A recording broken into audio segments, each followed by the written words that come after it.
तो देखिए प्रश्नावली 2.3 इसमें हम आपको बता देते हैं एक चर रैखिक वाले समीकरण।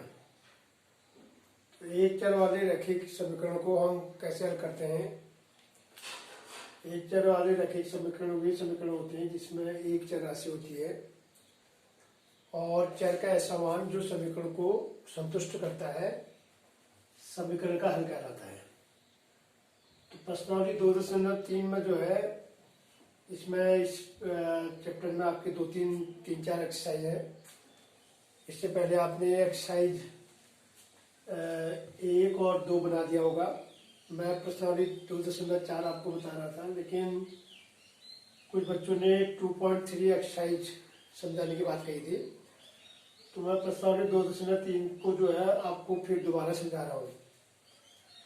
तो इसमें क्या है, प्रश्नावली 2.3 में हम ऐसे समीकरण देखेंगे, इस प्रकार के समीकरण जब दोनों पक्षों में चर राशि हो। मतलब इस वाले प्रश्नावली में ऐसे समीकरण है जहां पर दोनों पक्षों में चर राशि है। तो इस कंडीशन में हम चर का मान कैसे निकालेंगे, मतलब हम समीकरण को हल कैसे करेंगे। तो उसको हल करने के लिए क्या होता है, हम चर को जो है बाएं पक्ष में लाएंगे, क्योंकि कोई भी समीकरण होता है उसमें दो पक्ष होते हैं, दाएं पक्ष और बाएं पक्ष होता है। तो बाएं पक्ष में चर राशि होनी चाहिए। अब अगर कोई चर यदि दाएं पक्ष में है तो उसको दाएं पक्ष से बाएं पक्ष की ओर लाएंगे, तो उसको हम क्या करेंगे, पक्षांतर कर देंगे। मतलब एक तरह से उसका हम क्या करेंगे, ट्रांसफर कर देंगे। मतलब बाएं पक्ष से ना दाएं पक्ष से उसको कहाँ लाएंगे, बाएं पक्ष में लाएंगे। तो जब किसी चर को या किसी भी पद को जब हम दाएं पक्ष से बाएं पक्ष में ले जाते हैं, एक पक्ष से दूसरे पक्ष में जब हम ले जाते हैं, तो उनके चिन्ह बदल जाते हैं। कोई भी जो आपका अलजेब्रिक नंबर है तो उसका साइन चेंज हो जाएगा। तो इसमें एक प्रश्न आप देखिए, पहला प्रश्न इसमें है 3x बराबर 2x प्लस 18। ये आपका एक समीकरण है। 3x बराबर 2x प्लस 18 है। तो आप देख रहे होंगे कि जो x है ये कहाँ है, दाएं पक्ष में है। यहाँ पर इस प्रश्नावली में आपको ऐसे समीकरण दिखाई देंगे जहां दोनों ओर चर राशि है, इधर भी चर राशि, इधर भी चर राशि है। तो इस कंडीशन में क्या होगा कि इस चर को यहाँ आना चाहिए। हमेशा चर राशि कहाँ आएगी, लेफ्ट हैंड साइड आएगी। और अचर जो पद होगा, जो गणितीय न्यूमरिक नंबर होगा, जो गणितीय संख्या होगी, वह समीकरण के कहाँ आएगी, दाएं पक्ष में होगी। ये तो ऑलरेडी आपके दाएं पक्ष में है 18। तो ये 2x को इधर होना चाहिए था। तो जब समीकरण को हल करना जब दोनों पक्षों में चर उपस्थित हो, तो चर को बाएं पक्ष में लाकर पक्षांतर करते हैं। तो हम इस 2x को इधर लाएंगे, समझिए, इस 2x को हम इधर लाएंगे तो पक्षांतर करेंगे। 3x तो अपनी जगह पर है, 3x माइनस 2x हो जाएगा बराबर 18। अब यहां पर एक राशि हुआ, ये पक्षांतर से हुआ। मतलब जब समीकरण के दोनों पक्षों में चर राशि होती है, तो जो दाएं पक्ष में जो चर राशि है उसको हम बाएं पक्ष में लाए, तो इसका चिन्ह यहाँ पर क्या हो जाएगा, माइनस हो जाएगा। ये धन है, इसको हम, जिसके पीछे कोई चिन्ह नहीं होता है उसको धन माना जाता है, प्लस का चिन्ह है यहाँ पर। तो ये इसको प्लस 2x कह सकते हैं। तो प्लस 2x को यहाँ लाएंगे, बाएं पक्ष में लाएंगे तो माइनस हो जाएगा। बस यही इसमें है और कुछ नहीं है। इस एक्सरसाइज में आपको ये देखना है कि जब दोनों ओर यदि आपके चर राशि है, तो आप जो अलजेब्रिक नंबर है, जो आपकी चर राशि है, इस चर राशि को हम क्या करेंगे, बाएं पक्ष में लाएंगे। यहाँ लाएंगे, बाएं पक्ष इधर हुआ, बराबर के इधर का दाएं पक्ष, बराबर के इधर दाएं पक्ष, ये क्या हुआ, बाएं पक्ष। तो 3x माइनस 2x कितना हुआ, x बराबर कितना हुआ 18। बस तो x का मान 18 हो गया, यही आंसर हो गया। हल किया, समीकरण का हल हो गया, समझिए। अब उसके बाद इसमें लिखा है जांच भी लिखा है। अब उसके बाद इस प्रश्न में लिखा है उत्तर की जांच भी करनी है। तो जांच कैसे करेंगे देखिए। तो जांच करने के लिए क्या है, हमारे पास समीकरण यह है 3x समीकरण हमारा असली समीकरण तो यहाँ तक आया है, एक्स बराबर 18 है, तो एक्स की जगह पर आप एक्स की वैल्यू देंगे तो 18 आ गया, तो ये भी 18 ही है। जांच में आपने क्या किया, जांच में आपने एक्स की जगह पर एक्स की जगह पर आपने एक्स की वैल्यू रखी, तो एक्स हमारा समीकरण असली समीकरण यहाँ से बना है, क्योंकि जब ये इधर है तो या इसमें भी आप मान रखेंगे तब भी ये पक्ष भी 18 आएगा। जांच का मतलब आपका बाएं पक्ष किसके बराबर होना चाहिए, दाएं पक्ष के बराबर होना चाहिए, तो इसलिए x बराबर 18 है, तो x की जगह पर हमने x की वैल्यू रख दी 18 बराबर 18 बराबर हो गया, दोनों पक्ष बराबर हो गए। समीकरण का मतलब ये होता है कि वो आपके दोनों पक्ष क्या होना चाहिए, चर का ऐसा मान आएगा जिससे हमारा समीकरण दोनों में क्या हो जाएगा, समीकरण क्या हो जाएगा, बैलेंस हो जाएगा, बराबर हो जाएगा, यानी कि उसका बाएं पक्ष किसके बराबर हो जाएगा, दाएं पक्ष के बराबर हो जाएगा। तो ये प्रश्न था। तो इसी प्रकार दूसरा और तीसरा बनाएंगे, सिंपल प्रश्न है। इसी प्रकार मैं आपको बता देता हूँ सातवां प्रश्न, मैं कठिन बता रहा हूँ, बाकी सब इजी प्रश्न था, तो छठा प्रश्न बता देता हूँ। पहले आपको इसमें मैंने पहला बता दिया, पहले के बाद दूसरा, तीसरा, चौथा और पांचवा आप बनाएंगे, बहुत सिंपल है, सेम प्रश्न वही है। अब मैं छठा प्रश्न बता देता हूँ। छठा प्रश्न है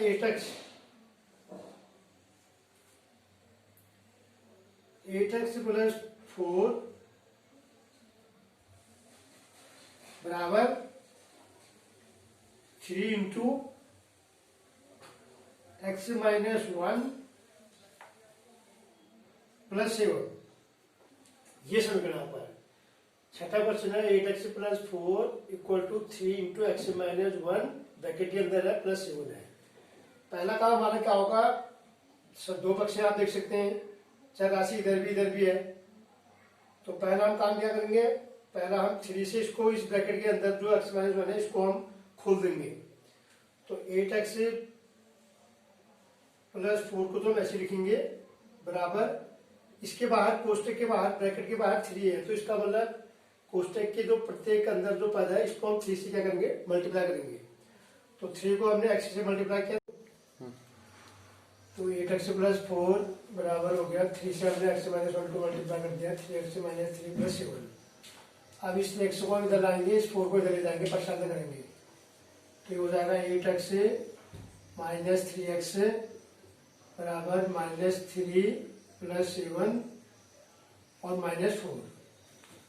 तो ये किसी हुआ, पक्षांतर से हुआ, मतलब यहाँ पर हमने क्या किया, इस 3x को हम इधर लाए तो ये माइनस 3x हो गया, इस 4 को हम इधर ले गए तो ये माइनस 4 हो गया।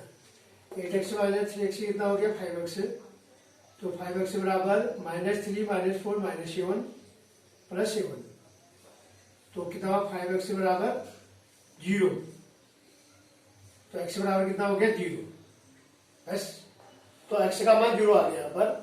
तो इसलिए इसकी जांच आप करेंगे, तो जांच में क्या हो जाएगा, इसमें यहाँ पर रखेंगे आप मान, यहाँ पर रखेंगे 5x बराबर 0, ये पक्ष भी 0 आना चाहिए, तो यहाँ पर क्या किया 5 इंटू 0 बराबर 0, ये भी 0 हो गया, ये भी 0 हो गया। तो इस प्रकार से जो है, इस तरह से जो है x का मान कितना हो गया 0, ये आंसर हुआ, ठीक। उस प्रकार अब मैं देखता हूँ आपको सातवां प्रश्न बता देता हूँ। सातवां प्रश्न देखिए, आप मैं कठिन प्रश्न आपको बता रहा हूँ और बाकी जो सिंपल प्रश्न आप बनाएंगे। पहला मैंने आपको बताया है, दूसरा, तीसरा, चौथा, पांचवा आप बनाएंगे सेम प्रश्न, छठा मैंने बना दिया, सातवां बना रहा हूँ। सातवां प्रश्न है एक्स बराबर 4/5 इंटू एक्स प्लस 10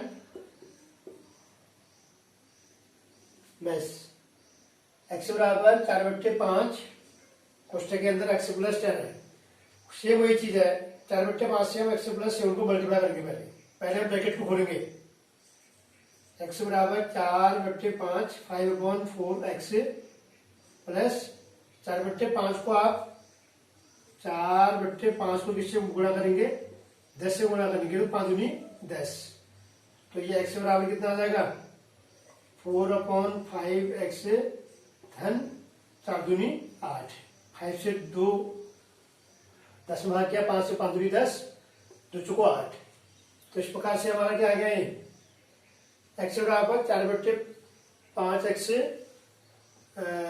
धन 8। अब इसको हम यहाँ लाएंगे, ये चर राशि है, तो इसको हम इधर लाएंगे तो एक्स माइनस 4/5 एक्स बराबर 8। ये 4/5 को इधर आया तो ये भी किसी हो गया, पक्षांतर से हो गया। किसी हुआ ये पक्षांतर से, क्योंकि चरराशि का है, जब दोनों पक्षों में चरराशि होती है तो जो दाएं पक्षी की जो चरराशि है उसको बाएं पक्ष में लाएंगे तो उसका चिन्ह बदल जाएगा। तो इस प्रकार से जो है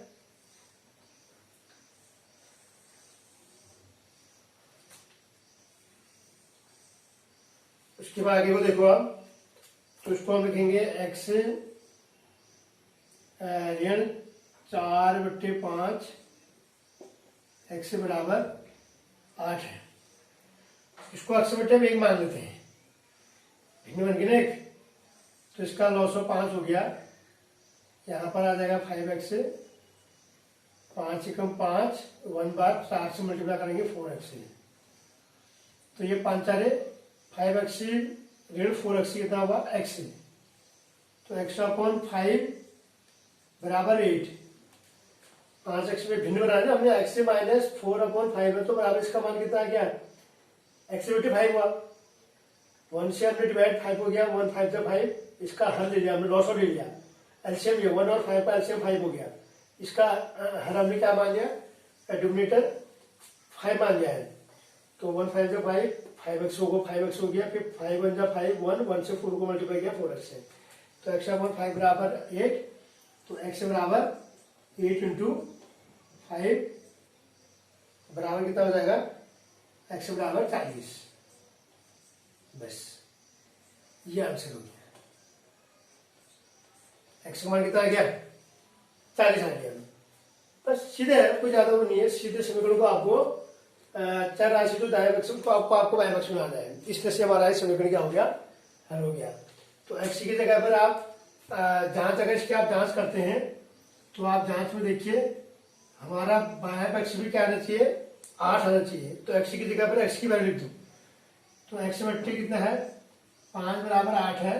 तो x का मान हमारा कितना है, 40। 40/5 बराबर 8। देखो तो हो गया, x की जगह पर x का मान रखा हमने, x का मान 40 आया है। तो 40/5, 5 का होगा 40 में गया, 5 से 40, तो हमारा बाएं पक्ष में क्या आ गया, 8 आ गया।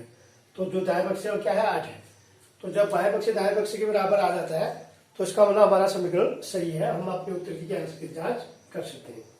तो इस तरह से जो है आपकी ये मैंने आपको 3 प्रश्न बताते हैं, ठीक है।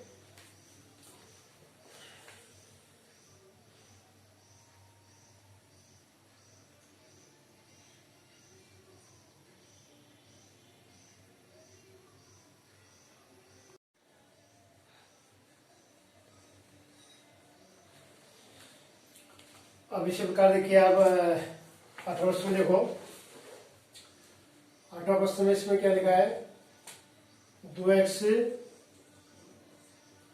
बट्टे 3 धन 1 बराबर 7x बट्टे 15 धन 3। इसको करना है, कैसे करेंगे, तो आप देख सकते हैं ये इसको इधर लाएंगे, 2x बट्टे 3 इसको इधर लाएंगे तो ये माइनस कितना हो जाएगा, 7x बट्टे 15 बराबर, ये 3 अपनी जगह पर है, इस 3 को इस 1 को इधर ले जाएंगे तो ये -1 हो जाएगा। तो यहाँ पर हमने क्या किया, पक्षांतर कर दिया। चर राशि जो हमारे इधर जो चर, ये जो चर राशि है 7x/15 को इधर लाए, इधर दाएं पक्ष में लाए तो इसका चिन्ह ऋण हो गया है। इधर को इधर लिख दिया तो ये ऋण हो गया। तो इसका लॉस हो, यहीं पर ले लो, 15 हो गया, 3 पंजे 15, 5 बार गया, 5 से इसको गुणा कर दो, 5 दूनी 10x, 15 एकम 15, एक बार 1 से 7x को मल्टीप्लाई करेंगे, 7x से आया बराबर 3 में 1 घटाया 2, 10x में से 7x से कम किया कितना हुआ, 3x, 3x बट्टे 15 बराबर कितना हुआ 2। तो x बराबर कितना हुआ, x बराबर कितना हो जाएगा, 2 गुणा 15/3। ये भिन्न जो है 3x अपॉन 15 बराबर 2 है, तो x का मान निकालेंगे तो ये भिन्नी इधर जाएगी, तो ये 3/15 नहीं बल्कि 15/, क्या हो जाएगी, 3 हो जाएगी। तो 3 पंचे 15, तो x बराबर कितना, 5 दूनी 10। इसका कितना हो गया, आंसर कितना आ गया, 10। ठीक हो गया। इस तरह से जो है ये समीकरण में हल हो गया। अब इसको इसकी जांच करेंगे हम, तो आप जांच कहां पर करेंगे, कहां पर रखेंगे, समीकरण आपका कहां है, आपका यहाँ पर है समीकरण आपका। यहाँ तक तो हमने समीकरण को ठीक किया है। हमारा है 3x अपॉन 15 बराबर 2 है, तो हम यहाँ पर लिखेंगे 3 इंटू एक्स का मान कितना है, 10 बट्टे 15 है, तो 3 पंचे 15, 5 दूनी 10। देखो आगे 2, तो ये भी 2 आ गया, तो इसका मतलब उत्तर हमारा सही है। भाई हमारा दाएं पक्ष से 2 था, तो बाएं पक्ष से भी 2 आ गया है। हमने 3 पर 3x 3 इंटू एक्स का मान 10 आया, 10 रखा बट्टे 15, 5 3 से कट गया, 3 पंचे 15, 5 से ये भाग 10 में गया, 5 दूनी 10, तो ये भी 2 आ गया। तो इसका मतलब हमारा उत्तर क्या है, सही है। तो इस प्रकार से जो है मैंने ये आपको ये प्रश्न बता दिए हैं। तो इसी प्रकार एक प्रश्न और बना देता हूं, 8वां। अब आपको देखो 9वां प्रश्न है, बस लास्ट प्रश्न है, बाकी आप बनाएंगे। अब इसमें सभी बना दें, 1-2 प्रश्न आप बनाएंगे। 9वां प्रश्न क्या है, 2y धन पावर 3, 2y धन पावर 3 बराबर